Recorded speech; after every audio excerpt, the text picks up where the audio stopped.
বোধ শক্তি বা বুজা শক্তি মানুহৰ সফলতাৰ আন এক মাইলৰ খুঁটি। কিদৰে বৃদ্ধি কৰিব আপোনাৰ বুজা শক্তি? কিছুমানৰ মতে বোধ শক্তি আমি যি জ্ঞান জীৱনত লাভ কৰোঁ তাৰ পৰাই বৃদ্ধি হয়, আৰু কিছুমানৰ মতে ই এক ভুল শুদ্ধ চিনি পাব পৰা ক্ষমতা।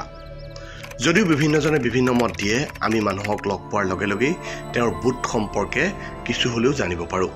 মনোবিজ্ঞানে বোধ শক্তিক এক ভাল প্ৰতীক বুলি উল্লেখ কৰিছে, যাৰ বাবে আমি জীৱনটোক ইতিবাচক আৰু প্ৰতিটো ক্ষণত সন্তুষ্টি অনুভৱ কৰিব পাৰোঁ। বোধ শক্তিয়ে বিভিন্ন সমস্যাৰ সমাধান তথা যিকোনো কঠিন পৰিস্থিতিক মানুহক মুখামুখি হোৱাৰ শক্তি দিয়ে।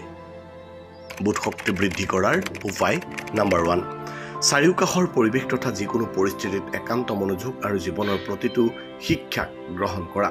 নম্বৰ 2, নতুন অভিজ্ঞতা আহৰণ আৰু প্ৰতিটো অভিজ্ঞতাৰ পাছত আহৰণ কৰা শিক্ষাক বিশ্লেষণ কৰি চোৱা, অৰ্থাৎ কি শিকিলোঁ।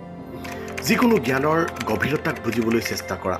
আমি বেছিভাগ কথাৰ গুৰুত্ব নুবুজাকৈ কৰিবলৈ লওঁ বা কেতিয়াবা কৰিব নোখোজোঁ, কিন্তু নতুন বা পুৰণি কামৰ মূল গুৰুত্বৰ বিষয়ে বিশ্লেষণ কৰি তাক গ্ৰহণ বা ত্যাগ কৰা উচিত। নম্বৰ 4, আত্ম তথা সমাজৰ মাজত এক ভাৰসাম্যতা। যিকোনো সিদ্ধান্তৰ ক্ষেত্ৰত আত্ম আৰু সমাজৰ যি আগ্ৰহ বা ৰুচি তাৰ মাজত ভাৰসাম্যতা বৰ্তাই ৰাখিব পাৰি তাক গুৰুত্ব দিয়া, যাৰ জৰিয়তে জীৱনৰ শিক্ষা লাভ কৰাৰ লগতে অন্য মানুহৰ সৈতে দয়া আৰু এক ভাল সম্পৰ্ক ৰাখিব পাৰি। অৰ্থাৎ আপুনি বিশ্বাস কৰা যিকোনো কথা অন্য লোকৰ ওপৰত জাপি নিদিয়া আৰু কোনো লোকৰ ঘৃণা বা বিদ্বেষক ঘাট পাতি নোলোৱা। নম্বৰ 5, যিকোনো অশান্তিকৰ পৰিস্থিতি বা সমস্যাক এৰাই চলাৰ চেষ্টা কৰিব নালাগে, কিয়নো ই একোটা শিক্ষা।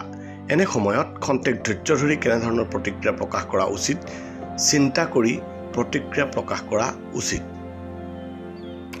নম্বৰ 6, ধৈৰ্য মনৰ এক সুস্থ অৱস্থা, য'ত আমাৰ সম্পূৰ্ণ মনোযোগ বৰ্তমানৰ ওপৰত থাকে।